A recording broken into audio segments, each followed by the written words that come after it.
परिचय। पिताजी, मैं इस दिक्सूचक यंत्र को देख रहा हूं जो कि आपने मुझे जन्मदिन पर दिलवाया था। यह बहुत अच्छा यंत्र है, लेकिन इसमें कुछ हुआ था और मैं समझ नहीं पा रहा हूं कि वो क्यों हुआ। क्या आप मेरी सहायता कर सकते हैं पिताजी? हाँ राजीव, मुझे ठीक ठीक बताओ क्या हुआ था। मैं इस दिक्सूचक यंत्र को अपने मित्र के घर ले गया था। वे अपने घर में विद्युत का कुछ काम करवा रहे थे। हम एक खुले तार के अत्यंत निकट दिक्सूचक यंत्र से खेल रहे थे। अचानक दिक्सूचक यंत्र की सुई अकारण ही विक्षेपित हो गई। जब हम तार से दूर हटे, यह अपने पहले वाले स्थान पर आ गई। ऐसा क्यों हुआ? ऐसा इसलिए हुआ क्योंकि विद्युत धारा चुंबक की भांति कार्य करती है और विद्युत प्रभाव उत्पन्न करती है। बच्चों, इस पाठ में हम चुंबकीय क्षेत्रों, विद्युत चुंबकीय क्षेत्रों, विद्युत मोटरों तथा विद्युत जनित्रों के बारे में जानेंगे। उद्देश्य। इस पाठ के अंत में आप निम्न करने में सक्षम हो जाएंगे: चुंबकीय क्षेत्रों एवं क्षेत्र रेखाओं को पहचानना, किसी चुंबकीय क्षेत्र में विद्युत धारावाही चालक पर बल का वर्णन करना, विद्युत मोटर की व्याख्या करना, विद्युत चुंबकीय प्रेरण की व्याख्या करना, विद्युत चुंबकीय जनित्र का वर्णन करना, घरेलू विद्युत परिपथ को समझना।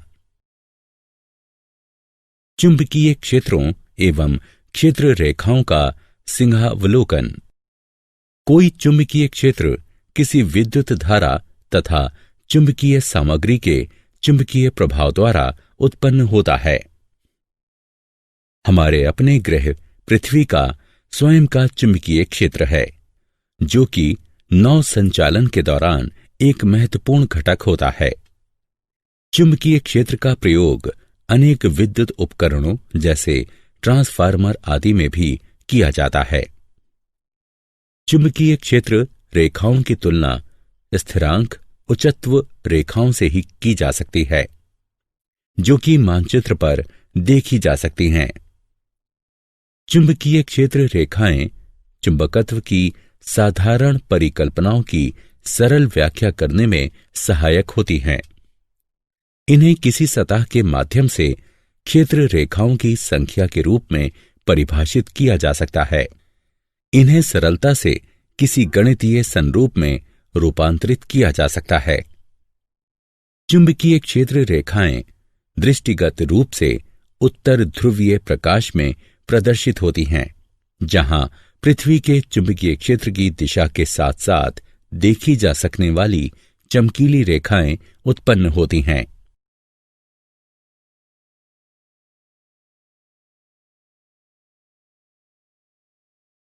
विद्युत धारावाही चालक। किसी धातु चालक में होकर गुजरने वाली विद्युत धारा अपने इर्द गिर्द चुंबकीय क्षेत्र उत्पन्न करती है। किसी चुंबकीय क्षेत्र में रखे हुए विद्युत धारावाही चालक का आवेश ऐसी दिशा में विलग्न की अनुभूति देता है जो कि विद्युत तथा चुंबकीय क्षेत्र पर लंबवत हों। इसके परिणाम स्वरूप एक ऐसी विद्युत संचालन शक्ति उत्पन्न होती है जिसकी दिशा प्रयुक्त चुंबकीय क्षेत्र की समानुपातिक होती है। इस प्रभाव को उल्टा भी किया जा सकता है।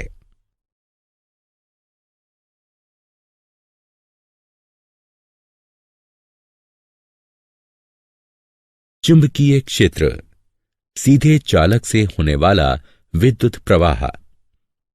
जैसा कि आपने पहले देखा, आइए देखते हैं कि क्या होता है यदि हम तार में हो रहे विद्युत प्रवाह को परिवर्तित कर देते हैं। दिक्सूचक यंत्र पर पड़ने वाला प्रभाव भी अलग अलग होता है। तो यदि आप विद्युत प्रवाह में वृद्धि करते हैं तो दिक्सूचक यंत्र की सुई के विक्षेपण में भी वृद्धि हो जाएगी। इससे हमें पता चलता है कि किसी दिए गए बिंदु पर उत्पन्न हुआ चुंबकीय क्षेत्र का परिमाण तार में प्रवाहित विद्युत धारा में वृद्धि होने पर बढ़ जाएगा। अब दिक्सूचक यंत्र को तार में प्रवाहित हो रही विद्युत धारा से दूर ले जाने का प्रयास कीजिए। आप देखेंगे कि जैसे ही तार एवं दिक्सूचक यंत्र में दूरी बढ़ेगी, चालक में दिए गए विद्युत प्रवाह के द्वारा उत्पन्न चुंबकीय क्षेत्र घट जाएगा। मैक्सवेल का कॉर्कस्क्रू नियम। मैक्सवेल का कॉर्कस्क्रू नियम, जिसे दक्षिण हस्त अंगुष्ठ नियम भी कहा जाता है, यह बताता है कि विद्युत धारा की दिशा में कॉर्कस्क्रू घुमाने से विद्युत धारा की दिशा के साथ साथ चुंबकीय क्षेत्र की दिशा भी नीचे की ओर लंबवत बदल जाती है।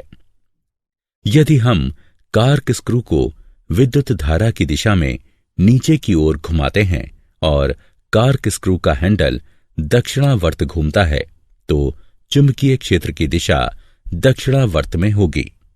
अतः जब विद्युत धारा ऊपर की ओर बहती है तो चुंबकीय क्षेत्र की दिशा परिवर्तित हो जाती है और वामावर्त हो जाती है। चुंबकीय क्षेत्र, वृत्ताकार लूप से होने वाला विद्युत प्रवाह। आइए अब देखते हैं कि क्या होता है जब वो तार जिसमें हम विद्युत धारा प्रवाहित करते हैं वृत्ताकार ढंग से रखा जाता है। इसके चारों ओर संकेंद्रित वृत्तों में चुंबकीय क्षेत्र उत्पन्न हो जाता है। छड़ चुंबक को धीरे से तार से दूर करने का प्रयास कीजिए। जैसे ही हम पाश के केंद्र तक पहुंचते हैं, संकेंद्रित वृत्त सरल रेखाओं के रूप में उत्पन्न हो जाते हैं। संपूर्ण चुंबकीय क्षेत्र एक सरल रेखा के जैसा प्रतीत होता है। अब इस पर मैक्सवेल का कॉर्कस्क्रू नियम लागू करने का प्रयास कीजिए और देखिए कि क्या तार का प्रत्येक खंड एक ही दिशा में चुंबकीय क्षेत्र उत्पन्न करने में सक्षम है।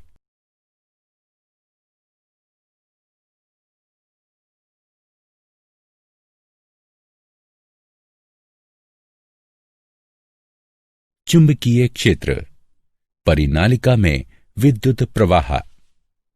परिनालिका एक विद्युत धारावाही तार है जो कि एक बेलनाकार आकृति में एक दूसरे से अधिकाधिक सटे हुए घुमावों के साथ लिपटा रहता है। यह छड़ चुंबक के समान होती है।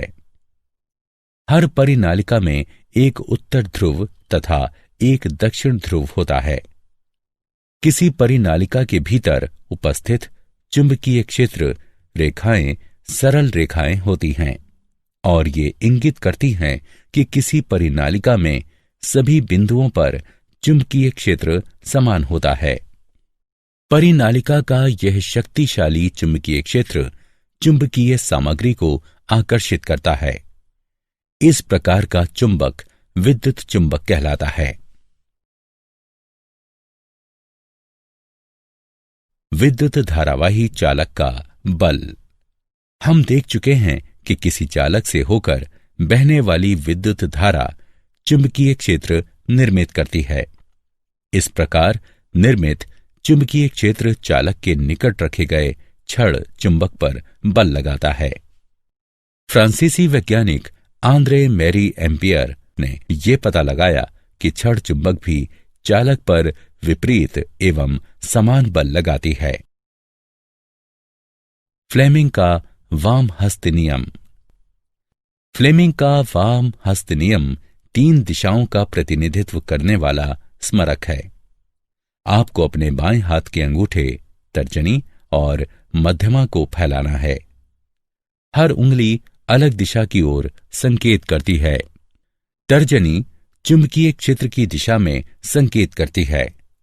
मध्यमा विद्युत धारा की दिशा में संकेत करती है। अंगूठा गति की दिशा में संकेत करता है। इसे फ्लेमिंग का वाम हस्त नियम कहते हैं। उदाहरणों में वूफर, सबवूफर, विद्युत प्रवर्तक आदि सम्मिलित हैं।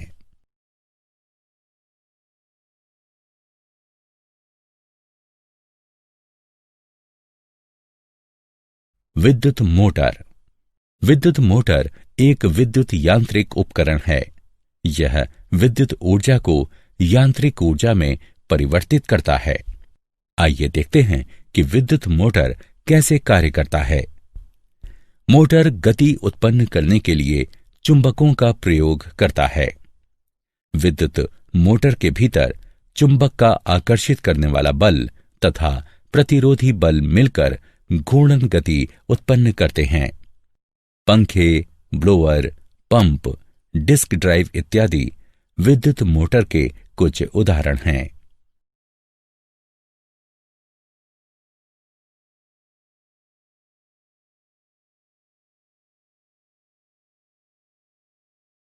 वैद्युत चुंबकीय प्रेरण। चुंबकीय क्षेत्र से होकर गति करने वाले किसी चालक द्वारा किया गया विद्युत उत्पादन वैद्युत चुंबकीय प्रेरण कहलाता है। उदाहरण के तौर पर जनित्र, विद्युत परिवर्तक, प्रेरण मोटर, विद्युत मोटर, तुल्यकालिक मोटर और परिनालिकाएं आदि वैद्युत चुंबकीय प्रेरण का उपयोग करते हैं।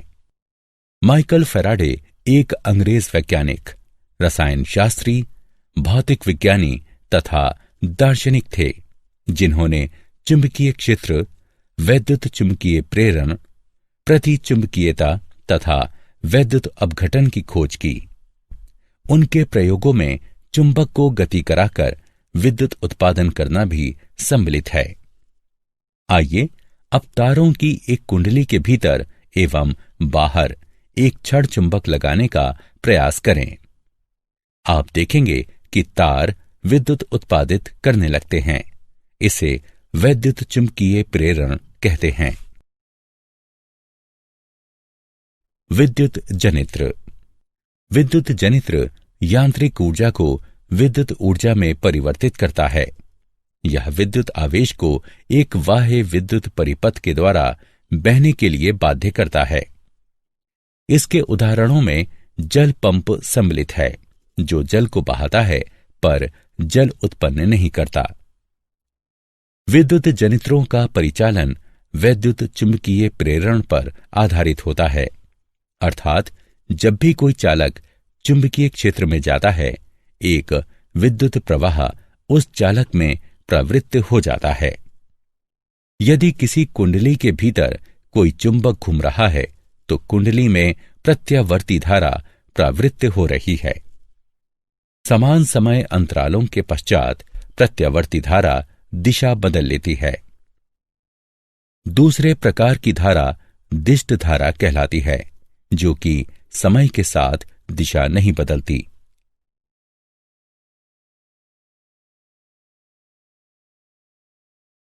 घरेलू विद्युत परिपथ।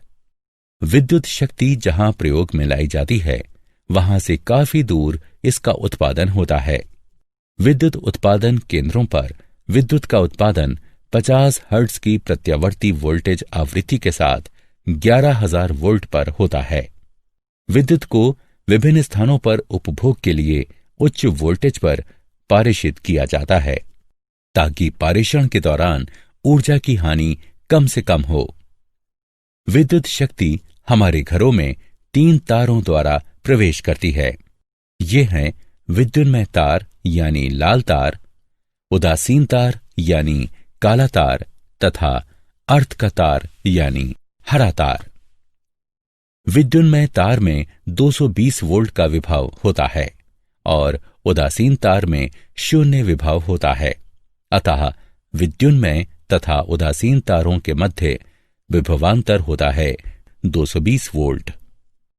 घरों में इस्तेमाल किए जाने वाले उपकरणों में विभिन्न प्रकार के विद्युत परिपथों का प्रयोग किया जाता है। अर्थ के तार को धातु की एक प्लेट से धरती में गहराई तक जोड़ा जाता है, ताकि उपकरणों के इस्तेमाल के दौरान विद्युत धारा के रिसाव से तीव्र झटका न लगे। सभी परिपथों में एक महत्वपूर्ण परिपथ है फ्यूज। ये इस बात को सुनिश्चित करता है कि किसी उपकरण में विद्युत धारा के अतिभारण के कारण कोई हानि ना हो। अतिभारण तब होता है जब विद्युन्मय तार तथा उदासीन तार परस्पर संपर्क में आते हैं या वोल्टेज की आपूर्ति में वृद्धि हो जाए। ऐसी परिस्थिति में फ्यूज विद्युत प्रवाह को रोककर परिपथ अथवा उपकरण को खराब होने से बचाता है। क्या आप जानते हैं, छड़ चुंबक के क्षेत्र के विपरीत धरती का चुंबकीय क्षेत्र समय के साथ परिवर्तित हो जाता है, क्योंकि यह धरती के बाह्य भाग पर ढली हुई लौह मिश्र धातुओं के चालन के कारण बना होता है। फ्लेमिंग का वाम हस्त अंगुष्ठ नियम विद्युत मोटरों में प्रयुक्त होता है, जबकि फ्लेमिंग का दक्षिण हस्त नियम विद्युत जनित्रों में प्रयुक्त होता है। मोटरों एवं जनित्रों में पृथक पृथक हाथों का प्रयोग किया जाना चाहिए, क्योंकि मोटरों एवं जनित्रों के कारण और प्रभाव में अंतर होता है।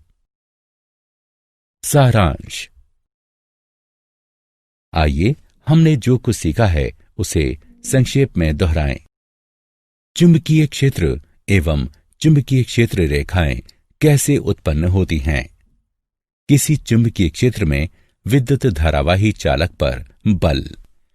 विद्युत मोटर क्या है और यह कैसे कार्य करता है? वैद्युत चुंबकीय प्रेरण क्या है और इसके क्या उपयोग हैं? वैद्युत चुंबकीय जनित्र है और ये कैसे कार्य करता है? घरेलू विद्युत परिपथों में तारों एवं फ्यूज का उपयोग।